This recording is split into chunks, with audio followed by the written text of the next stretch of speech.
Welcome to another new video on Englishpedia Bangla by ESA. আজকে আমরা শিখব future tense. Past আর present tense এর 4-8টে ভাগ আমরা শিখে নিয়েছি, আমরা প্র্যাকটিস করেছি। আজকে শুরু করব ভবিষ্যৎ কালকে কিভাবে তোমরা ইংরেজিতে ট্রান্সলেট করতে পারো। আমরা বলেছিলাম 3টে কাল আছে, অতীত আর বর্তমান। অতীত আর বর্তমান নিয়ে আমরা অনেক ঘাটাঘাটি করে ফেলেছি, এবার আমরা ফিউচার নিয়ে কথা বলবো।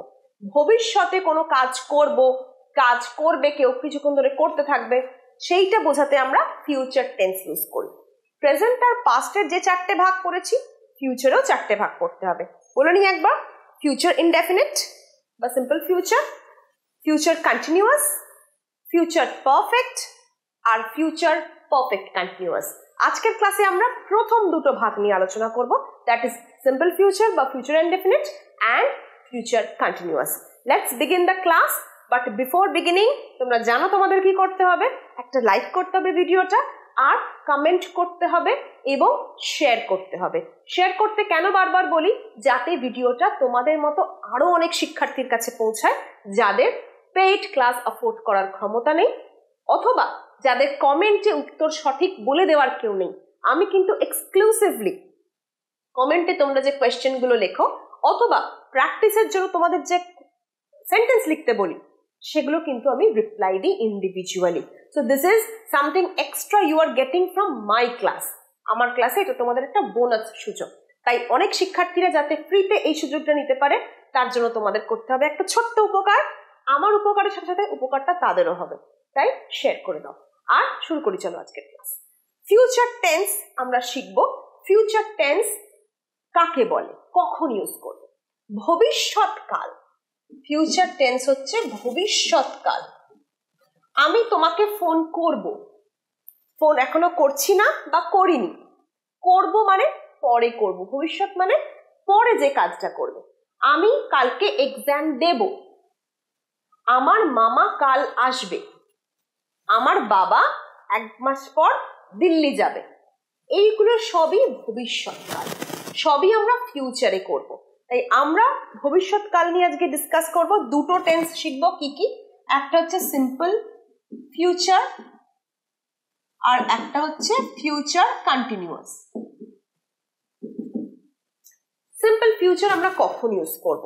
আগে আমরা শিখবো ফিউচার ইনডেফিনিট বা সিম্পল ফিউচার। দেখো, ভবিষ্যৎকালে ভবিষ্যতে যখন কোনো কাজ হবে, ভবিষ্যৎকালে কোনো কাজ হবে বা করবে,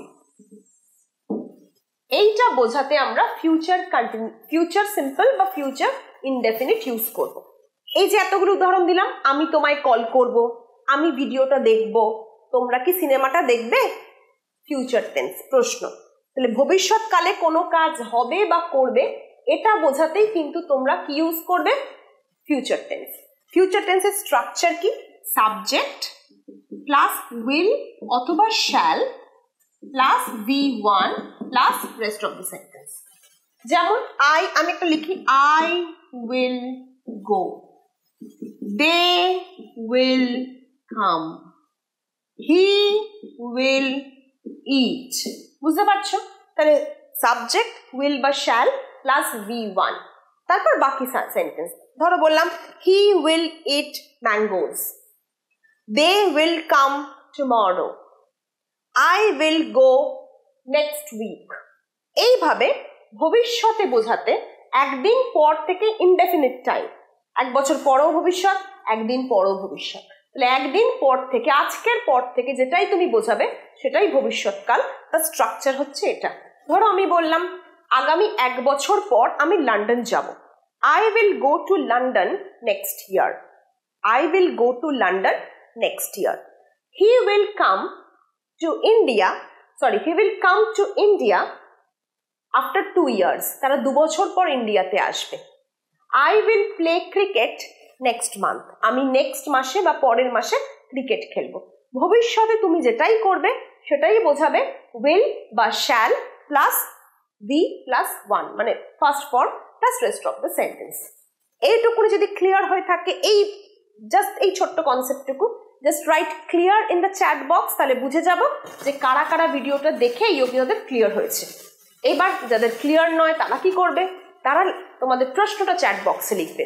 প্রশ্নগুলো আমি রিপ্লাই করব, যদি সম্ভব হয় তখন রিপ্লাই করে দেওয়ার, ইনস্ট্যান্ট রিপ্লাই করে দেব। আর যদি মনে হয় না এটা বোঝাতে হবে আরেকবার, তাহলে লাইভ ক্লাস হবে, টেন্সের ক্লাসগুলো হওয়ার পর সেই লাইভ ক্লাসে ডিসকাস করব তোমাদের কনফিউশনের এই কোয়েশ্চেন্সগুলো। So write clear if the concept is clear to you, if not write the question there. তোমাদের মনে হতে পারে যে ম্যাডাম বললেন যে will বা shall, কিন্তু কখন will আর কখন shall, will আর shall কখন হবে এইটা আমাদের জানতে হবে। shall দুটো ক্ষেত্রে শুধুমাত্র ইউজ হবে, সাবজেক্ট যদি I অথবা we থাকে।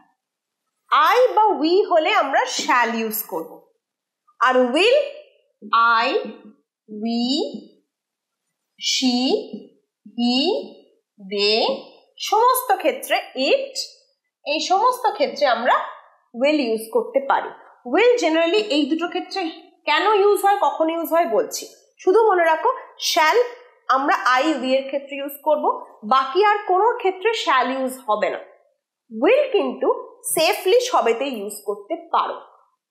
আরেকবার বলি, shall ইউজ হবে শুধুমাত্র I আর we এর ক্ষেত্রে, এছাড়া he, she, it, they এগুলোর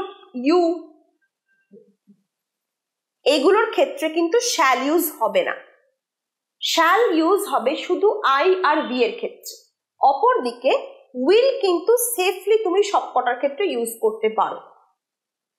যখন বলবো shall আর will আলাদা কোথায়, বুঝতে পারবে যে কেন will ইউজ করাটা সেফ। shall কখন ইউজ হয়, যখন future uncertain, future uncertain, uncertain মানে অনিশ্চিত, মানে শিওর নয় বা আনশিওর।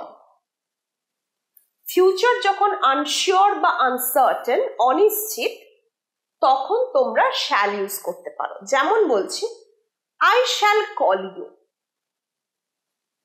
আমি তোমায় কল করব, কিন্তু কল করব কিনা আমি শিওর নই। কিন্তু যদি বলি I will call you, মানে I will definitely call you, আমি তোমাদের ডেফিনেটলি কল করব, একদম ঠিক কল করবই। we shall meet him, আমরা তার সাথে দেখা করব। shall যখনই বলছো তখনই একটু নড়বড়ে ভবিষ্যৎ, বুঝতে পারছো তো, কনফিডেন্স নেই, নড়বড় করছে। আমরা দেখা করব, শিওর নয় কিন্তু দেখা করব কিনা, কনফিডেন্স নেই দেখা করব কিনা। বাট যদি বলি we will meet him, মানে আমি ডেফিনেটলি দেখা করব, অবশ্যই দেখা করব। তাহলে shall আর will কোন কোন ক্ষেত্রে ইউজ হয় আশা করি ক্লিয়ার, আর কোনো কনফিউশন নেই shall will নিয়ে। শুধু মনে রাখবে shall দুটো ক্ষেত্রে ইউজ হবে, I আর we এর ক্ষেত্রে, এবং যখন তুমি ভবিষ্যৎ সম্পর্কে শিওর নও বা যে অ্যাকশনটা বলছো সেই কাজ বা অ্যাকশন সম্বন্ধে শিওর নও, তখন তুমি শুধুমাত্র shall ইউজ করতে পারো। আদারওয়াইজ হোয়াট আই রেকমেন্ড, আমি বলি সেফলি তোমরা যেহেতু বিগিনার্স ডিসাইড করতে পারছো না কি হবে, তোমরা shallটাকে এড়িয়ে যাও, avoid this, use will in every case. Safely use করা যায়, কোনো ভুল হয় না। তোমরা যারা বিগিনার্স বুঝতে পারছো না shall will কখন কোথায় ইউজ করবে, ভুলে যাচ্ছ, ভুল হয়ে যাচ্ছে, হয়তো ভুল করে দের সাথে shall ইউজ করে দিলে, ভুল করার থেকে বেটার অ্যাভয়েড ইট। আমরা কি বলি যে prevention is better than cure, ভুল করে ভুল হওয়ার থেকে এড়িয়ে যাওয়া বেটার। এড়িয়ে যাওয়ার উপায় কি, সেফলি সব জায়গায় will ইউজ করা। এইটুকুনি মাথায় ঢুকেছে? ক্লিয়ার যদি হয় আবারও লেখো এই পোর্শনটাই ক্লিয়ার। এই স্ট্যাম্পে ক্লিয়ার লিখলে আমি কি বুঝবো যে yes you have watched the video and the concept is clear to you. আমার মনে একটা শান্তি হয় জানো তো, যে যারা দেখছো তাদেরকে আমি ব্যাপারটা বোঝাতে পারছি। হতেই পারে 10 জনের মধ্যে 7 জন বুঝলো, 3 জন বুঝলো না, 3 জনের জন্য কি হবে, তোমরা কোয়েশ্চেনটা লেখো, সেই কোয়েশ্চেন নিয়ে আমরা নেক্সট ক্লাসে অথবা লাইভ ক্লাসে ডিসকাস করব। তোমাদের প্রেজেন্ট আর পাস্ট কন্টিনিউয়াস টেন্স মনে আছে? প্রেজেন্ট আর পাস্ট কন্টিনিউয়াসের ক্ষেত্রে বলেছিলাম কোনো কাজ যখন চলছে, প্রেজেন্টে যদি চলে প্রেজেন্ট কন্টিনিউয়াস, আর অতীতে কোনো কাজ কিছু সময় ধরে চলেছিল সেটা বোঝাতে পাস্ট কন্টিনিউয়াস। আর এই দুটো ফর্মেই কিন্তু ভার্বের সাথে আইএনজি যোগ ছিল, মনে পড়েছে? যদি মনে না পড়ে চট করে প্লেলিস্টে গিয়ে প্রেজেন্ট পারফেক্ট, প্রেজেন্ট কন্টিনিউয়াস আর পাস্ট কন্টিনিউয়াস এর ক্লাসগুলো দেখে নিও। এবার আসবো ফিউচার কন্টিনিউয়াসে। ফিউচার কন্টিনিউয়াস কখন ইউজ করবে আমি একটু লিখে দিই যাতে মনে থাকে, তোমরাও খাতায় লিখে নাও। ভবিষ্যতে কোনো কাজ কিছু সময় ধরে চলবে, এইটা যখন বোঝাবে তখনই আমরা ফিউচার কন্টিনিউয়াস ইউজ করব। ভবিষ্যতে কোনো একটা কাজ কিছু সময় ধরে চলবে। আমি আগামীকাল ট্রাভেল করতে থাকবো, মানে আগামীকাল এই সময় আমি ট্রাভেল করছি, কিছুক্ষণ ধরে ট্রাভেলিংটা চলবে। আমি 1 মাস পরে এই সময় স্টেজে পারফর্ম করব। স্টেজে পারফরমেন্স কিছুদিন ধরে চলবে বা কিছুক্ষণ ধরে চলবে, তাহলে কোনো কাজ ভবিষ্যতে কিছু সময় ধরে চলছে, এইটা বোঝাতে আমি ইউজ করব ফিউচার কন্টিনিউয়াস। স্ট্রাকচারটা দেখে নিই চলো। Subject plus will be plus verb plus ING. মনে রাখবে উইল বি কিন্তু একসাথে, উইল বি একসাথে। আমি আগামীকাল এই সময় ট্রাভেল করতে থাকবো। আই, এটা subject, will be traveling yesterday. I will be traveling yesterday. I will be traveling yesterday. They will be eating their lunch.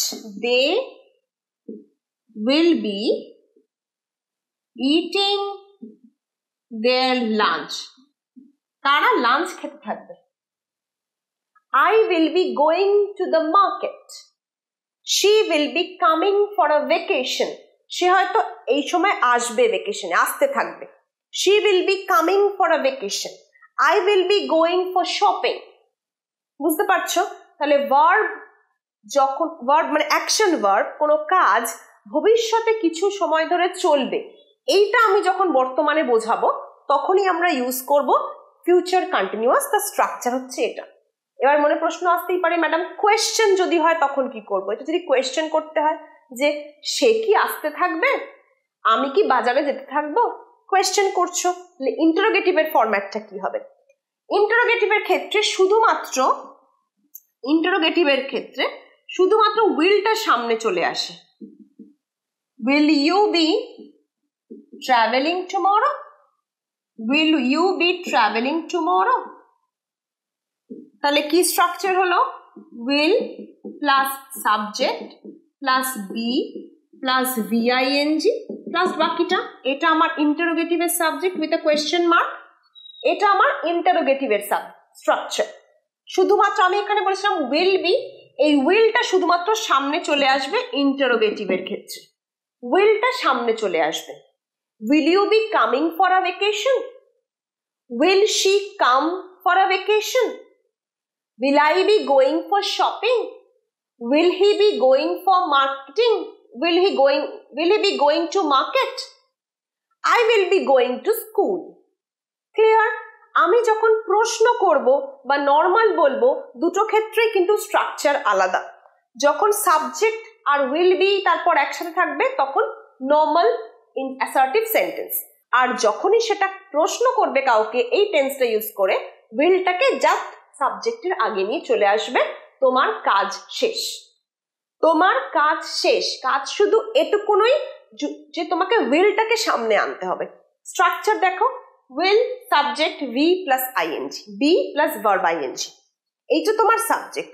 যদি এইগুলোকে রপ্ত করে ফেলতে পারো তাহলেই কিন্তু দেখবে ফিউচার টেন্স খুব ইজি। যেহেতু কেন ইজি লাগবে? যেহেতু আমরা প্রেজেন্ট আর পাস্ট এই দুটোতে কন্টিনিউয়াস করে ফেলেছি অলরেডি, ফিউচার টেন্স খুব ইজি লাগবে। এটা শেষে শিখছি আমরা, এবং কন্টিনিউয়াসের কনসেপ্ট আমাদের ক্লিয়ার। তাই যদি ভিডিওটা ভালো লাগে, ইউজফুল মনে হয়, do give it a like, share it with your friends and comment. Comment কি করবে, কেমন লাগছে, মানে your opinion, your suggestion and also your questions.